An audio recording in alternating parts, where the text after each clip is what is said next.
Steven Universe es una obra muy querida y recordada pese al paso de los años, teniendo un fandom vivo que anhela nuevo contenido desde su polarizante final en el 2020, el cual aparte de ser agridulce, privó a muchos personajes del tiempo suficiente para brillar en la pantalla. Y si bien se anunció el spin-off Lords of the Stars, dicha entrega se enfocará más en él, las defectuosas y con suerte Esmeralda, dejando así a decenas de otras figuras con potencial en el olvido a causa del descarado recorte tanto de tiempo como material. Y como mi primer video de seres desaprovechados no abarcó a todo el elenco, en esta ocasión les traigo la segunda parte de los personajes más desperdiciados en Steven Universe, empezando por los casos menos graves y tolerables, hasta los desperdicios más insultantes y cínicos, que sin duda estropearon posibles arcos narrativos que habrían valido la pena ver. Y bueno, sin nada más que agregar, empecemos con el contenido.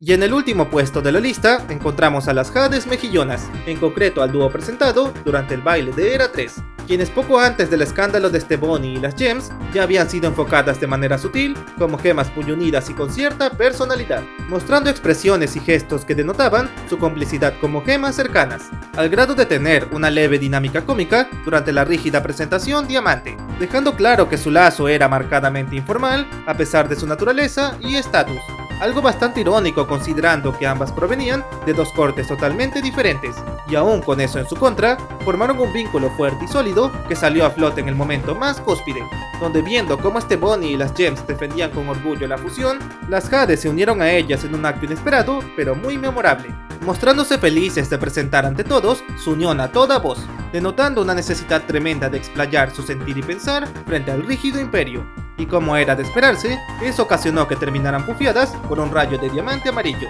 dejando su destino como incierto hasta bien entrado Future, donde lejos de tener diálogo o algo de pantalla plena, las Hades Mejillonas quedaron rezagadas a hacer dos míseros cameos por el final, los cuales lejos de ser entrañables, fueron tan insulsos que hay que hacer un titánico esfuerzo para siquiera notarlos. Podemos ver justo el cuadro de cuando se le rompe el corazón. ¡Ay! Por lo que en resumen, pese a que las Hades eran solo incidentales, merecían un trato más justo que el ofrecido en la serie final, donde sus apariciones quedaron marginadas de una forma insultante aún para su relevancia. Pero como igual tuvieron su minuto de fama, al menos no se fueron sin mostrar un ápice de su identidad.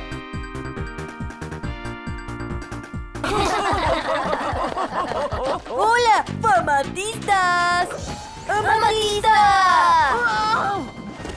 Y en el noveno lugar de caracteres rezagados tenemos a las Famatistas, quienes pese a tener una conexión innegable con la Tierra, el grupo como tal acabó como una entidad simplona de una sola nota, ya que más allá de su arco debut y meros cameos leves, dicha facción quedó totalmente ignorada en cualquier otra trama potencial. Y no digo que a fuerza debían ponerlas en medio del conflicto final, pero mínimo merecían más apariciones al ser gemas enemigas bastante carismáticas, teniendo no solo una naturaleza aliada super creíble, sino también un lazo único con la Tierra y sobre todo con Amatista, quien las consideraba sus hermanas al haber surgido casi todas en la misma guardería, y aún con las del Beta también se mostraban unidas gracias a su vínculo como cuarzos, los cuales como recordarán fueron creados en la Tierra por y para Pink, por lo que al menos habría sido interesante ver y escuchar sus antiguos relatos de la época de la colonización y de cómo esta fue lentamente desembocando en la conocida y crucial rebelión, dándoles así un peso narrativo modesto, pero muy valioso al aportar otra perspectiva de lo ocurrido milenios atrás, otorgándoles así profundidad suficiente como para hacerlas memorables por derecho propio. Pero en vez de aprovechar todo eso, las dejaron como simples aliadas bonachonas que ayudaron a los héroes por regalada gana, lo cual si bien encaja con su naturaleza, se siente desperdiciado que no las hayan explorado ni siquiera en un par de escenas flashback donde se ahonde su sentir como antiguas guerreras.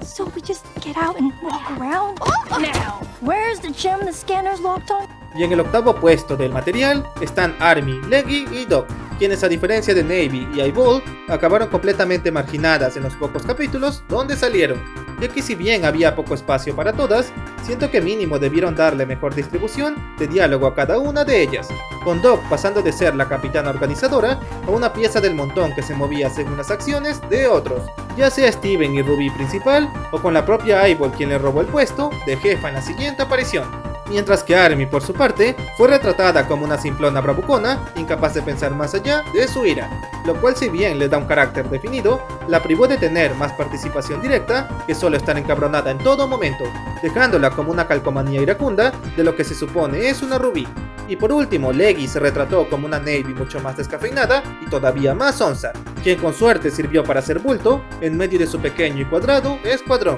quedando como un ser a la izquierda su ya desdichado pelotón de gemas rojas, quienes si bien no es que necesitaran un capítulo cada una, mínimo debieron ponerlas como cameos reconocibles, ya sea en el baile de Era 3 o hasta en algún capítulo de Future, para así al menos conocer su opinión real de los cambios ocurridos en su imperio. Pero en lugar de todo eso, su última aparición las mostró siendo arrolladas por su propia nave espacial, reflejando así un atropello literal y simbólico a sus pobres y pequeños personajes, los cuales pese a tener su propia y detallada presentación, quedaron relegadas a meros peones minimizados de forma descarada. ¿Ágata azul? ¿Encaje loco? ¿Los cuarzos se han apoderado de Divertilandia? Sí, el señor Sonrisas hace... Y en el séptimo lugar tenemos a todas las gemas sanadas, quienes pese a ser un principal motor de trama, su propia existencia quedó como un ser a la izquierda luego de su apresurada curación final, siendo un absoluto insulto a su pasado lejano ligado a la rebelión y deseo de libertad, ya que debido al limitado tiempo y episodios, las gemas curadas fueron sumamente simplificadas de una forma abismal y antinatural, con algunas como Encaje Loco y las Turmalinas ni siquiera teniendo diálogos reales en la historia, dejándolas como cascarones vistosos pero vacíos de un pasado y trasfondo esencial para la obra, con Larimar y Cuarzo Cereza siendo de las pocas descorruptas con algo de presencia genuina a toda regla, mientras que el resto, por desgracia, quedaron como plantillas andantes puestas para rellenar pero sin darles alma. Bandeja de salida. ¿Dónde está el amor? Pudiendo como mínimo ofrecerles diálogo y opinión propia en momentos como la película o mediados de Future, quizá dando datos relevantes sobre la rebelión o como mínimo su perspectiva de la nueva libertad que consiguieron, pero en vez de eso se enfocaron en resaltar a Steven y compañía por milésima vez consecutiva, dejando así al resto de gemas con las obras más míseras de una serie ya de por sí limitada, y volviendo a su descorrupción en un evento trivial que ni siquiera se molestaron en indagar. Away. Case closed. Right, my diamond? Y en el puesto 6 encontramos a las Circones, quienes si bien fueron secundarias con un rol inicial definido, luego de eso quedaron en el profundo olvido pese a su naturaleza lógica y analítica, siendo hasta el momento de su debut de las pocas gemas que conocían detalles concretos del destrozo de Pink, volviéndolas así entidades clave al fungir como abogadas en el juicio de Steven, con ambas representando muy bien las dos caras de la poco explorada diplomacia gema, con Circón acusadora siendo una lamebota suprema, mientras que la defensora mostró una indulgencia y criterio mucho más honesto y transparente, lo cual le permitió indagar profundamente hasta casi descubrir la verdad sobre Pink, pero debido a su acusación tan audaz, terminó pufiada al igual que su contraparte. Y tras ese tormentoso evento, lo último visto de ellas fue en Future a manera de cameo indirecto, en concreto como candidatas para un cargo político en la novedosa Era 3, demostrando que pese a la abdicación diamante, el planeta madre sigue necesitando de dirigentes que controlen toda su sociedad. Y a pesar de esa premisa sumamente interesante, por desgracia eso fue completamente omitido en la historia, dejando la interpretación de cómo sería esa elección gema y qué cambios haría la Circón ganadora, lo que habría permitido expandir el lore del mundo gema que ha sido tan poco profundizado. I'm sorry.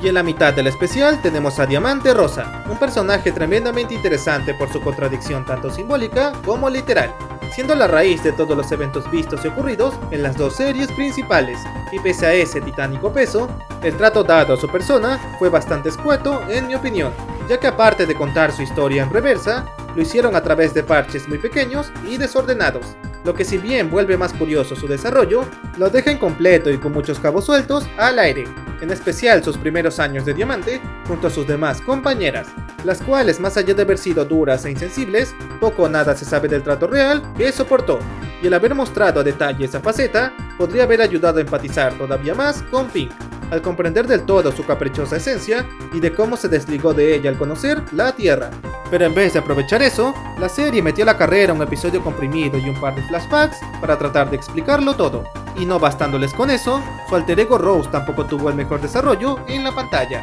mostrándola más que nada en recuerdos crípticos que compartía ya sea con Greg o sus compañeras Gems, el cual si bien la engloba de forma adecuada, tampoco fue suficiente contenido para hacer creíble el resto de su faceta.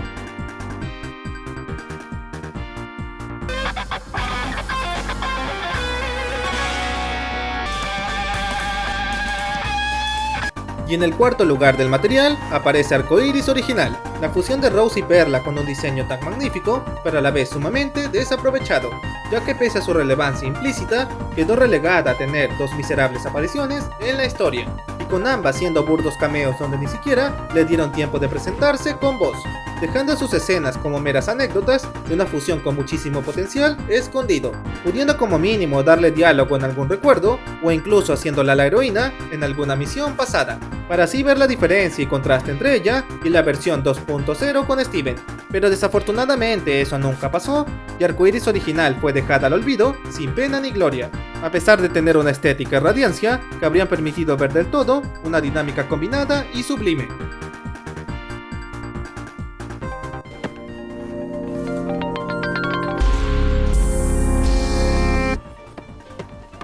¡Vaya! Justo así.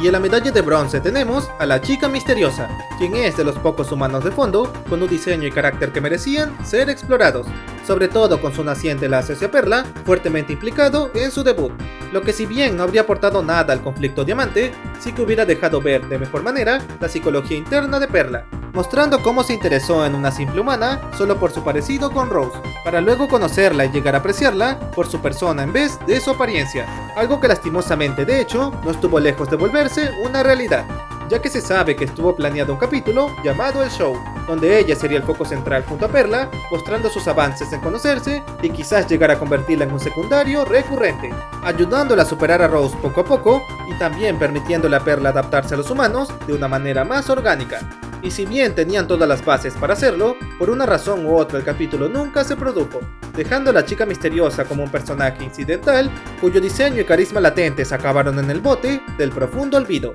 privándole de voz y pantalla suficiente para aportar de manera significativa en la historia. ¡Es Arcoiris 2.0! ¡Oh! ¡Este es un gran problema! ¡Oh, no! Y en la medalla de plata de desperdicios tenemos a Obsidiana, Sunstone y Arcoiris versión 2, quienes para bien o para mal fueron las últimas fusiones presentadas por las Crystal Gems, y debido al comprimido especial donde debutaron, no tuvieron ni 5 minutos cada una para poder desatar todo su potencial, con algunas usando su escaso tiempo para bromear, mientras que otras lo emplearon para ir al grano con su fuerza, pero dejando vacíos en todas ellas que eran imposibles de llenar en escenas tan cortas, dejando sus apariciones más como cameos vistosos en lugar de darles el peso justo como fusiones protagónicas. Y si bien Future trató de mitigar un poco eso, el darles un episodio compartido a dos de ellas no sirvió de mucho que digamos, más aún considerando que fue un capítulo de comedia lleno de chill y para nada serio, dejando Arcoiris 2 y Sunstone como chistes andantes que eclipsaron por completo su poder neto como guerreras. Y aunque Obsidiana sí mostró su poder en batalla, lo hizo de manera tan fugaz que realmente no le hizo justicia verdadera a su calibre, y teniendo una oportunidad de mostrarla peleando en la película al haber un conflicto importante a solucionar. Pero como ese no fue el caso, se quedaron como fusiones opacadas por el humor y chill rebajado luego de la serie original.